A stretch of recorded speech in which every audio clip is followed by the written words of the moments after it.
इस वीडियो में हम ज्योग्राफी का जो 8th चैप्टर है composition and structure of atmosphere, इसके बारे में जानेंगे कि जो वायुमंडल का जो संगठन है, वायुमंडल की जो बनावट है वो कैसी है। चलिए शुरू करते हैं चैप्टर को। Can a person live without air, क्या एक आदमी, कोई व्यक्ति बिना हवा के जीवित रह सकता है। We eat food 2-3 times a day and drink water more frequently but breathe every few seconds। इसमें क्या बताया है कि हम दिन के अंदर 2-3 बार भोजन करते हैं और बार बार क्या है पानी पीते हैं, किंतु हर सेकंड हमें किसकी ज़रूरत पड़ती है, सांस लेने की। यानी कि सांस लेने की जो प्रक्रिया है वो हर सेकंड के अंदर होती है। इस वजह से क्या कह रहा है, एयर इज़ एसेंशियल, हवा को ज़रूरी माना गया है किसके लिए, to the survival of all organism, जितने भी जीवित प्राणी हैं उन सभी के लिए वायु को सबसे अनिवार्य माना गया है।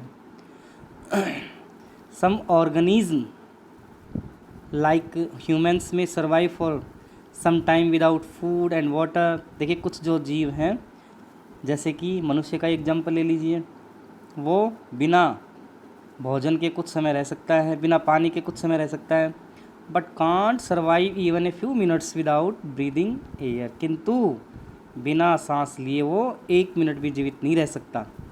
हो सकता है कि खाने के लिए कुछ समय तक उसको डिपेंडेंसी न रहे, पानी पीने के लिए भी कुछ समय तक वो क्या है रह सकता है, किंतु सांस लिए बगैर वो जीवित नहीं रह सकता। That shows the reason why we should understand the atmosphere in great detail। यही तो एक कारण है कि हमें जानना ज़रूरी है किसके बारे में, एटमॉस्फेयर के बारे में, ग्रेट डिटेल के रूप में, विस्तृत रूप में हमें एटमॉस्फेयर को जानना ज़रूरी है, यही तो कारण है। अब एटमॉस्फेयर क्या है, atmosphere is a mixture of different gases and it envelope the earth all round. अब देखिए इसमें क्या बताया है, इसमें क्या कह रहा है, atmosphere is a mixture of different gases. हमारा जो एटमॉस्फेयर है एक मिक्सचर है विभिन्न प्रकार की गैसों का, और अर्थ को एक एनवेलप के रूप में कवर किए हुए हैं, घेरे हुए हैं। It contains life giving gases. अब इस एटमॉस्फेयर के अंदर जो प्राणदायी जो वायु हैं, जैसे कि ऑक्सीजन है ह्यूमन के लिए, एनिमल्स के लिए, एंड कार्बन डाइऑक्साइड किसके लिए, प्लांट्स के लिए, वो सारी इसके अंदर मिलती हैं। The air is an integral part of the earth's mass. देखिए पृथ्वी का एक अभिन्न अंग माना गया है किसको, वायु को। And 99% of the total mass of the atmosphere is confined to the height of 32 kilometre from the earth surface. ध्यान दीजिए यहाँ जो 99% जो हिस्सा है टोटल जो एटमॉस्फेयर के अंदर,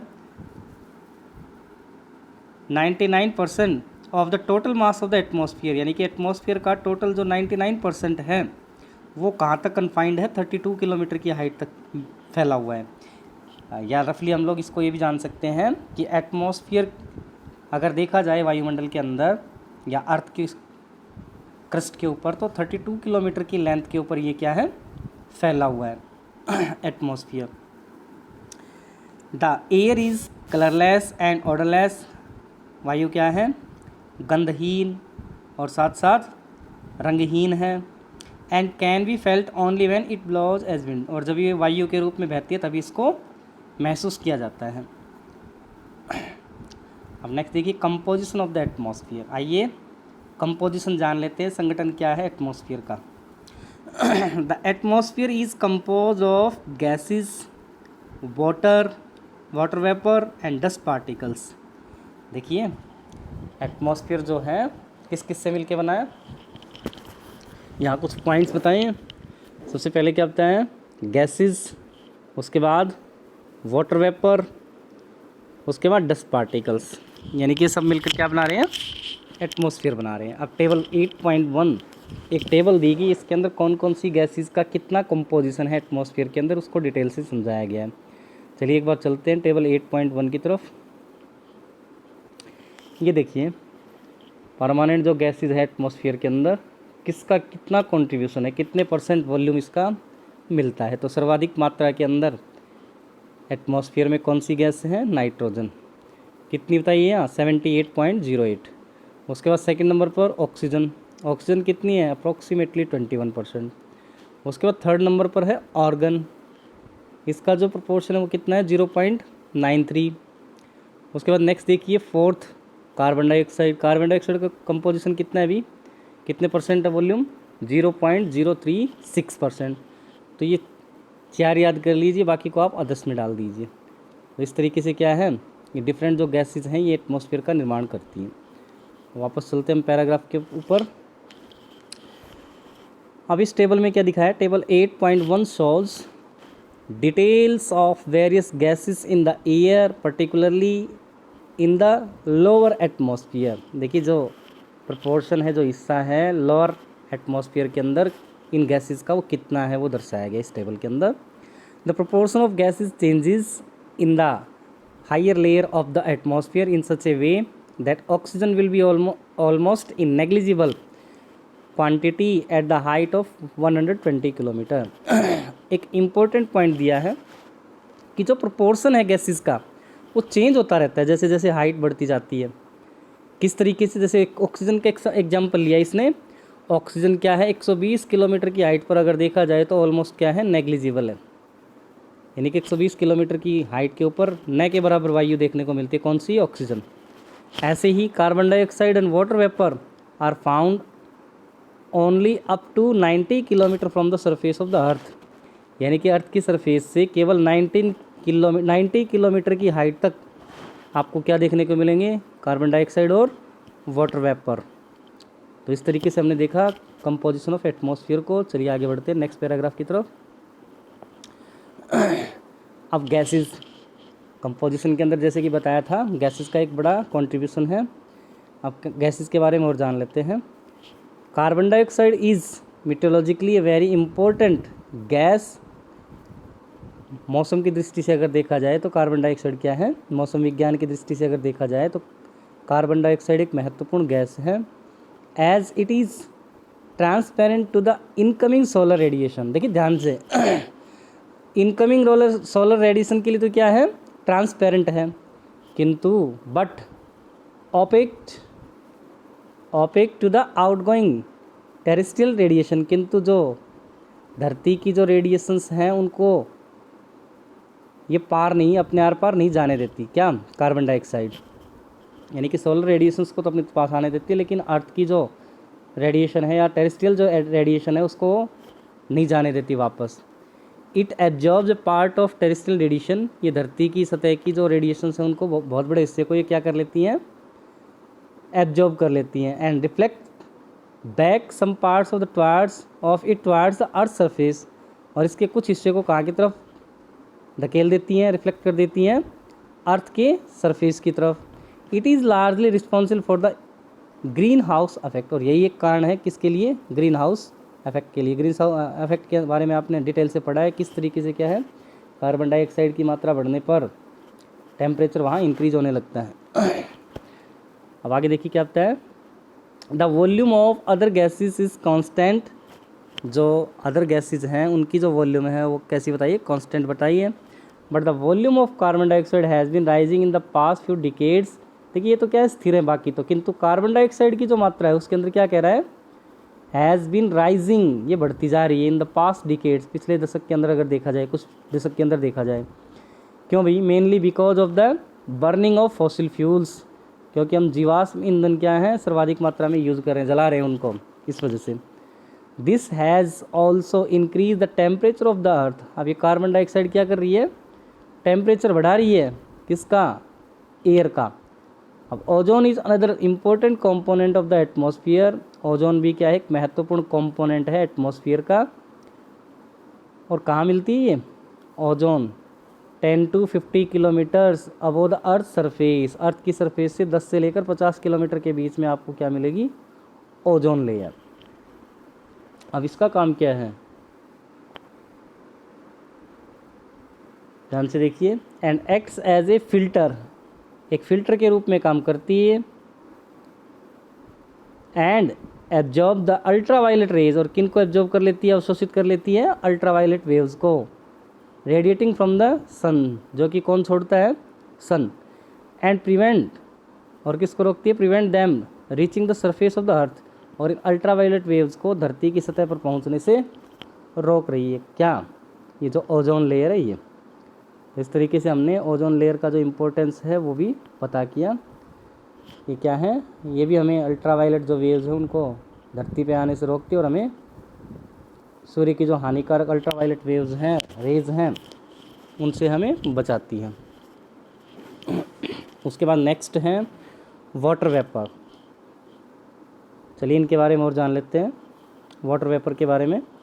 water vapour is also a variable gas in the atmosphere which decreases with altitude. इसके बारे में भी क्या होता है, जैसे जैसे आल्टीट्यूड बढ़ती जाएगी वैसे वैसे इसकी मात्रा के अंदर गिरावट आती जाएगी। किसकी, वाटर वेपर की, जलवाष्प की मात्रा के अंदर।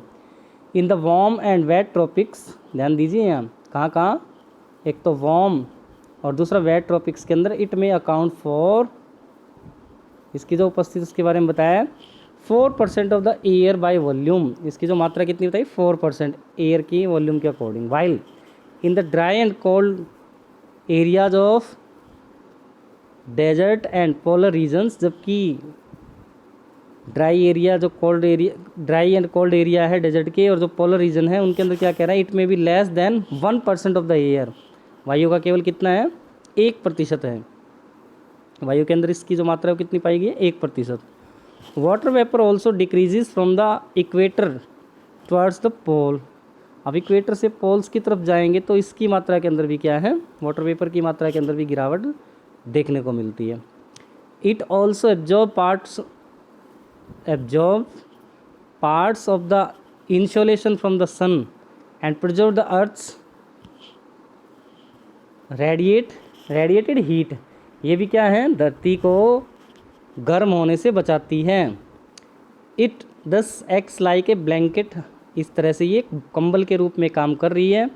Allowing the earth neither to become too cold, और ये धरती को न तो ज़्यादा इतना ठंडा होने दे रही है और नो टू हॉट, ना ही ज़्यादा गर्म, यानी कि धरती के तापमान को बनाए रखते हैं। क्या, ये जो वाटर वेपर हैं।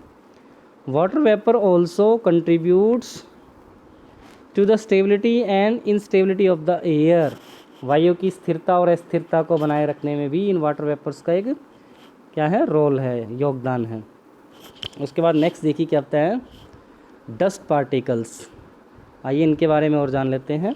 धूल जो कण हैं, dust particles. Atmosphere has a sufficient capacity to keep small solid particles which may originate from different sources and include sea salt, fine soil, smoke soot, ash, pollen, dust and disintegrated particles of matters.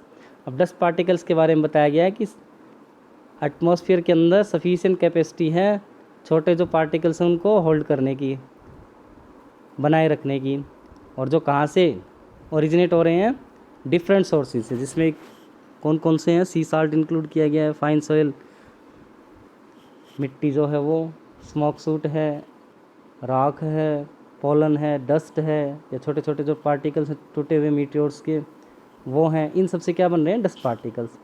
Dust particles are generally concentrated in the lower layers of the atmosphere. अब इसका जो concentration है सर्वाधिक कहाँ देखने को मिलता है, लोअर लेयर के अंदर, यानी कि निचली जो स्तर है उसके अंदर, निचली जो परत है उसके अंदर।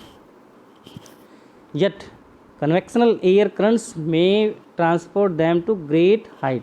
किंतु क्या कह रहा है, जो कन्वेक्शनल करंट्स हैं, जो संवहनीय धाराएं हैं, वो क्या करती हैं, इसका जो कंसनट्रेशन है कहाँ की तरफ ले जाती हैं, ग्रेट हाइट की तरफ, या इनको ट्रांसपोर्ट कर देती है कहाँ की तरफ, ग्रेट हाइट की तरफ। ये जो संवहनीय धाराएं चलती हैं ये क्या करती हैं, इन डस्ट पार्टिकल्स को ग्रेट हाइट की तरफ भी ले जाती हैं। The higher concentration of dust particle is found in subtropical and temperate region. अब सर्वाधिक जो कंसनट्रेशन इसका देखा गया डस्ट पार्टिकल का, वो कहाँ देखा गया है, एक तो सब ट्रॉपिकल टेम्परेट रीजन के अंदर, किस वजह से, due to dry winds in comparison to equatorial and polar region. जब कंपेयर करके देखा जाता है किससे, इक्वेटोरियल और जो पोलर रीजन के ऊपर चलने वाली जो हवाएं हैं उनके साथ कंपेयर करके अगर देखा जाए, जो करंट्स हैं उनके साथ कंपेयर करके देखा जाए, तो इनका जो कंसंट्रेशन है, इनका जो हाईएस्ट कंसंट्रेशन है वो कहाँ मिलता है, किस रीजन के अंदर मिलता है, सब ट्रॉपिकल और टेम्परेट रीजन के अंदर।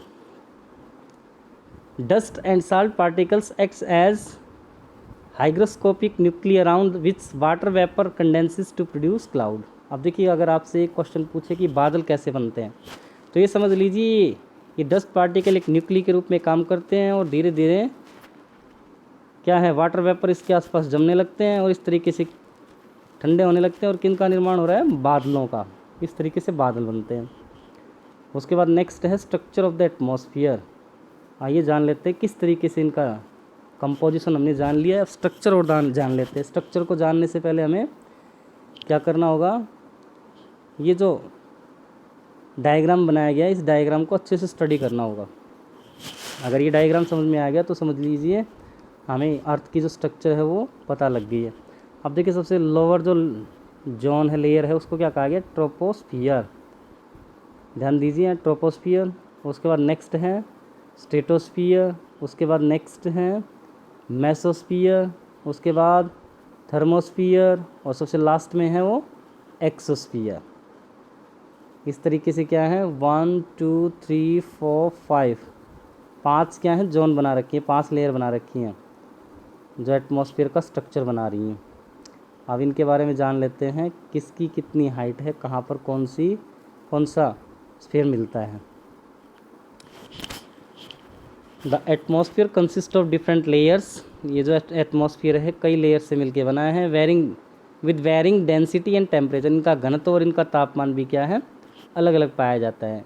Density is highest near the surface of the अर्थ। अब जो डेंसिटी वो कहाँ मिलेगी, near the surface of the earth. And decreases with increasing altitude. जैसे जैसे ऊंचाई बढ़ती जाएगी तो डेंसिटी के अंदर भी क्या है, गिरावट देखने को मिलेगी। The column of atmosphere is divided into 5 different layers. अब 5 डिफरेंट लेयर मैंने आप लोगों को अभी बताई थी, कौन कौन सी थी वो, ट्रोपोस्फियर, स्ट्रेटोस्फियर, मेसोस्फियर, थर्मोस्फियर और एक्सोस्फियर। इस तरीके से 5 क्या हैं, ये जो 5 लेयर हैं इनके ज़रिए हम लोग स्ट्रक्चर को जान सकते हैं।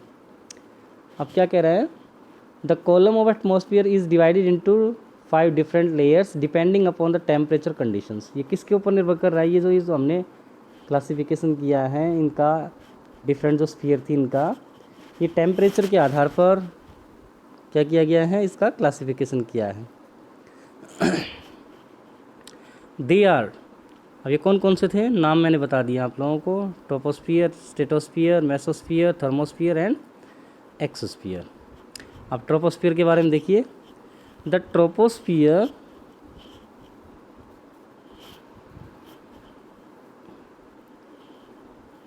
देखिए ध्यान से, the troposphere is the lower most layer of the atmosphere.